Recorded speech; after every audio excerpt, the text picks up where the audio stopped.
10వ డివిజన్లో ముస్లిం మైనారిటీ ఆధ్వర్యంలో అదేవిధంగా కార్పొరేటర్ చావా నారాయణ గారు, అదేవిధంగా సిపిఐ జాకిరుద్దీన్ గారు, నేను మౌల్సాబ్ గారు ముస్లిం యూత్ ఆధ్వర్యంలో ఏదైతే జమ్మూ కాశ్మీర్లో జరిగిందో పహల్గామ్లో ఉగ్రవాదుల దాడిలో సుమారుగా 30 మంది చనిపోవడం జరిగింది. ఈ చనిపోయిన దాంట్లో దీన్ని కూడా రాజకీయం చేస్తున్నారు కేంద్ర గవర్నమెంట్. అయితే ఇక్కడ మన ప్రజలందరికీ తెలియాల్సింది ఏంటంటే లోక్సభలో 543 మంది ఎంపీలు ఉన్నారు, ఒక్క ముస్లిం లేడు. ప్రధానమంత్రి హిందూ, రాష్ట్ర గవర్నర్ హిందూ, అదే దేశ గవర్నర్ హిందూ ముర్ము గారు, అదేవిధంగా రక్షణ శాఖ అమిత్ షా, వీళ్ళందరూ కూడా హిందూసే. అయినా ముస్లింలు ఏదో చేశారు, దాడి చేశారంటే మేము తీవ్రంగా ఖండిస్తున్నాం. ఎందుకంటే దీని పూర్తి బాధ్యత వహించాల్సింది కేంద్ర గవర్నమెంటే.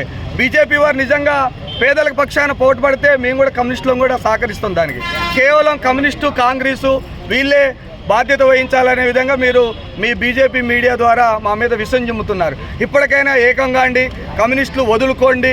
ఏం చేస్తారంటే హిందువుల పక్షాన పాటుపడండి అంటారు. అది కరెక్ట్ కాదు. ఎందుకంటే నిఘా వైఫల్యం అంటారా? కేంద్ర ప్రభుత్వం నిఘా వైఫల్యమే. ఎందుకంటే మొత్తం కూడా హిందువులే ఉన్నారు అక్కడ, ఏ ఒక్క ముస్లిం కూడా లేడు అధికారంలో. మీరే అధికారంలో ఉన్నారు కాబట్టి పూర్తి బాధ్యత మీరే వహించాలి. ఎందుకంటే అక్కడ ఉన్నటువంటి 4 దశల కమాండింగ్ ఉంటుంది. ఆ దశలు దాటి వెళ్ళాలి.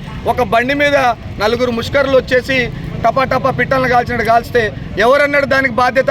కేంద్ర గవర్నమెంటే బాధ్యత వహించాలి.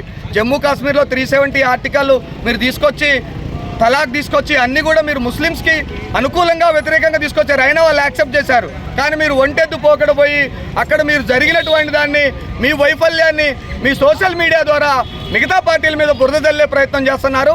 ఇది కరెక్ట్ కాదు. 193 దేశాల్లో కూడా భారతదేశం విభిన్న సంస్కృతుల సమ్మేళనం. 193 దేశాల్లో ఎక్కడ లేనటువంటి సంస్కృతి మన భారతదేశంలో ఉంటుంది. ఏ దేశానికి పోయినా భారతదేశాన్ని చూసి నేర్చుకోవాలనే విధంగా మన దేశం డెవలప్ అవుతుంది. దాన్ని మీరు పరిగణనలో ఉంచుకొని కేంద్ర గవర్నమెంట్ ఇకనైనా ఇతర పార్టీల మీద బురద జల్లకుండా గతంలో ఇందిరాగాంధీ గారు ఏ విధంగా అయితే చర్యలు చేపట్టారో మీరు కూడా ఆ విధంగానే డేర్ చేసి మీరు ఆ విధంగా మీరు చేయాలి. లేకుంటే ఈ ప్రజానీకం మీ సోషల్ మీడియాని కొద్ది రోజులే నమ్ముతారు. భవిష్యత్తులో రానున్న రోజుల్లో మీరు గద్దె దిగక తప్పదు. ఒకవేళ మీరు మంచి చేస్తే మళ్ళీ మీరే అధికారంలోకి వచ్చే అవకాశం ఉంటుంది. కానీ పబ్బం గడుపుకొని ఈ విధంగా హిందూ ముస్లింలకి గొడవలు పెడుతూ రాజకీయం చేయాలనుకుంటే మీరు భవిష్యత్తులో ఎదగలేరు. కాబట్టి హిందూ ముస్లిం బాయి ఇలాంటి ఘటనలు పూర్తిగా ముక్త కంఠంతో ముస్లింలు కానీ హిందువులు కానీ అందరం కూడా ఖండించడం జరుగుతుంది. కాబట్టి అందరం కూడా ఆ చచ్చిపోయిన కుటుంబాలందరికీ కూడా మేము ప్రగాఢ సానుభూతి తెలియజేస్తున్నాం.